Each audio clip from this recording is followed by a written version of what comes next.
votre grand chantier des énergies marines renouvelables. Quelle est votre vision du développement de cette industrie? Notre priorité, c'est de réussir le marché de l'éolien posé. On trouve qu'il y a une fuite en avant un peu trop rapide vers des technologies non matures. Il faut investir en R&D sur les éoliennes flottantes, l'hydrolien, l'houlomoteur, mais il ne faut pas oublier de réussir l'industrialisation de l'éolien posé. Avec les appels d'offres qu'a lancé le gouvernement, on a l'opportunité de faire démarrer une filière industrielle française, avec Alstom au cœur de cette filière-là.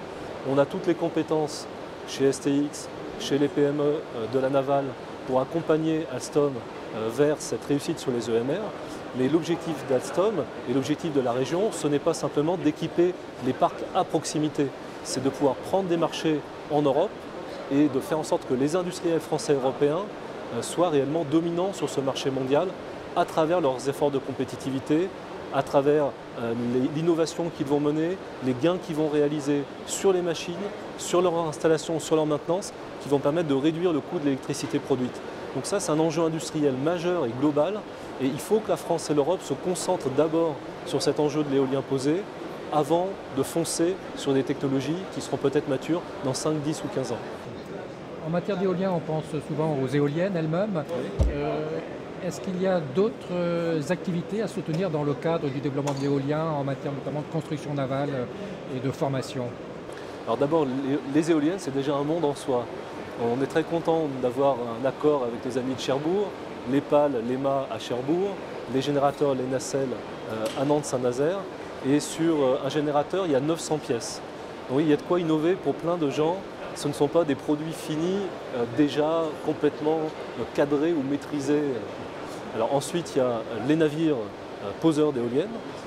Mais on voit de plus en plus que ce qui est demandé par les armateurs, les spécialistes de services qualifiés, c'est des navires polyvalents capables à la fois de poser des éoliennes et à la fois d'effectuer un certain nombre d'opérations de maintenance.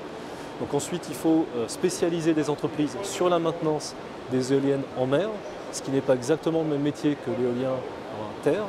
Et il faut des entreprises aussi capables de faire des pièces détachées, de produire dans des temps très rapides des pièces de remplacement. Donc c'est toute cette chaîne de valeur qui inclut aussi l'impact environnemental, qui inclut aussi les génies civils en mer, qu'il faut arriver à maîtriser sur Nantes-Saint-Nazaire, mais sur l'ensemble de la façade atlantique. Avec nos amis bretons, il y a des compétences sur tous les sites français qu'il faut savoir mettre en réseau et bien exploiter. Quel potentiel d'emploi représentent les EMR pour les Pays de la Loire? À 10 ans, uniquement sur la technologie de l'éolien posé, on estime qu'on est à minima 4000 emplois. Ça peut aller jusqu'à 7000 si les usines se développent en prenant des marchés en Europe du Nord. Donc c'est absolument considérable. C'est bien sûr pour une partie des emplois de reconversion, mais pour l'essentiel, ça doit être des emplois nouveaux, puisque sur notre territoire, l'aéronautique va bien, par exemple. Donc ça devrait être une filière en plus, pas une filière de remplacement, et on veut continuer à faire des bateaux. Donc c'est une filière en plus. C'est une aventure extraordinaire.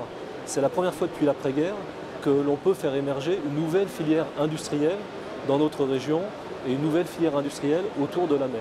Donc c'est quelque chose qui mobilise très fortement la population, les élus locaux, les industriels, les centres de recherche, et qui est vécu comme une nouvelle aventure industrielle sur nos territoires.